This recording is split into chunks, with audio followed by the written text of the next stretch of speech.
This is The Book of Life, a podcast that uncovers life lessons from Judaism's most important book, helping you power your day with purpose. Here is Ruchi Koval.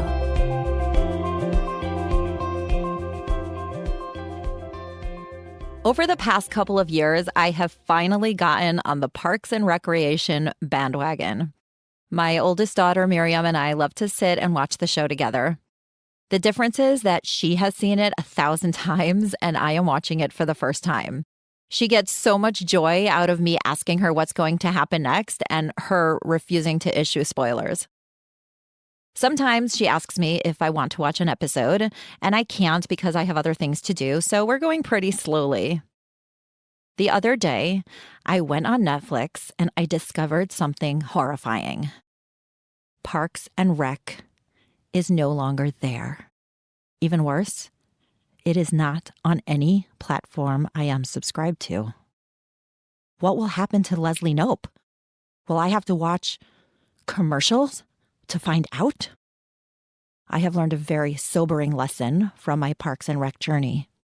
You can't procrastinate. The stakes are simply too high.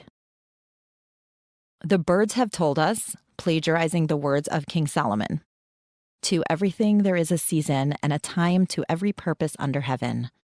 A time to be born, a time to die, a time to plan, a time to reap, a time to kill, a time to heal, a time to laugh, a time to weep."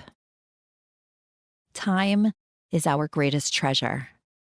When we come into this world, we are given an enormous gift, time, but it is finite, and we have to budget it carefully and mindfully. When God runs the world, He times His events down to the millisecond. We find a very curious pattern in the Torah this week, in the story of the miraculous exodus from Egypt. We find through this story the mysterious reprise of the word hurry. Not only that, but very often when God saves His people, we will find echoes of this theme as well. Let me give you a few examples. In this week's story, we see that God tells the Jewish people to eat the Passover meal in a hurry. Your belts should be tied, your shoes on your feet, your walking stick in your hand. Eat it in a hurry. This would be the opposite of what my mother always said: slow down, it's not a race. I still eat too fast. Work in progress. From our Passover Seders, we are familiar with the fact that the Jewish people had to leave in such a hurry that their dough did not have time to rise, resulting in the matzah that we eat each year and that have come to all but symbolize Judaism itself. The Torah also makes a point of telling us that God took the Jews out of Egypt on that very day, not a day sooner, not a day later. What is all this rushing around? Doesn't God have all the time in the world? Rabbi Ovadia ben Jacob Saforno, an Italian rabbi, biblical commentator, philosopher, and physician of the 1500s, makes a bold and fascinating statement. He says that every case of divine salvation will come hastily and unexpectedly. Just when things seem so dark and so hopeless, God will flip everything around in a moment. That moment will always come at the exact, correct, preordained time for you and for me. Things have to happen at the right time.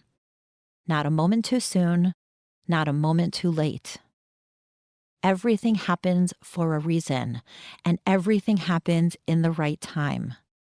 Whether personal or national, biblical or contemporary, the genocide of the Jewish people or your own private Holocaust, God is counting the moments to rush in and turn things around. Marc Levy, a French and Jewish novelist, wrote the following poem. If you want to know the value of 1 year, just ask a student who failed the course. If you want to know the value of 1 month, ask the mother who gave birth to a premature baby. If you want to know the value of 1 hour, ask the lovers waiting to meet. If you want to know the value of 1 minute, ask the person who just missed the bus. If you want to know the value of 1 second, ask the person who just escaped death in a car accident. And if you want to know the value of 1/100th of a second, ask the athlete who won a silver medal in the Olympics. The Talmud gives us some cryptic advice. It teaches that if a good deed opportunity comes to your attention, you should not allow it to become chametz, like leavened bread. That's odd. How can a mitzvah become chametz? How can it become like leavened bread? The only difference between matzah and bread is time. If you allow it to rise, it will become bread.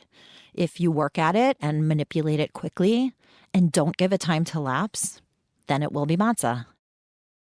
Just as God hurries and has us hurry when it is the right time to act, we too must be conscious of this precious gift called time and act quickly so that our mitzvah opportunity doesn't sour and become fermented. Procrastination can sour the mitzvah.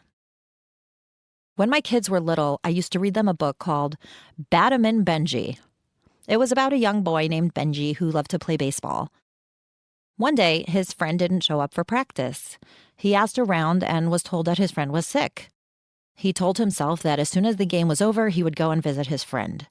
But then things came up, and the next day passed, and he couldn't get a ride. The next day passed, and he heard that other friends were going, so he decided to go the next day. The next day passed, and he learned that his friend was already feeling better. Batman Benji learned a lesson that day. Even if you have to leave in the middle of your baseball game, don't let your good deeds sour. You never know when your favorite show will get taken off of Netflix. More importantly, you never know how much time you really have to do the things you need to do. So hurry, grab the moment, seize the day, and keep your good deeds fresh, delicious, and beautiful. Time is on your side. This is the Book of Life. Don't forget to rate, review, and subscribe to Momentum Podcasts on Apple, Spotify, or wherever you get your podcast. Join Ruchi again next time for more meaning and inspiration from Judaism's most important book to power your day with purpose.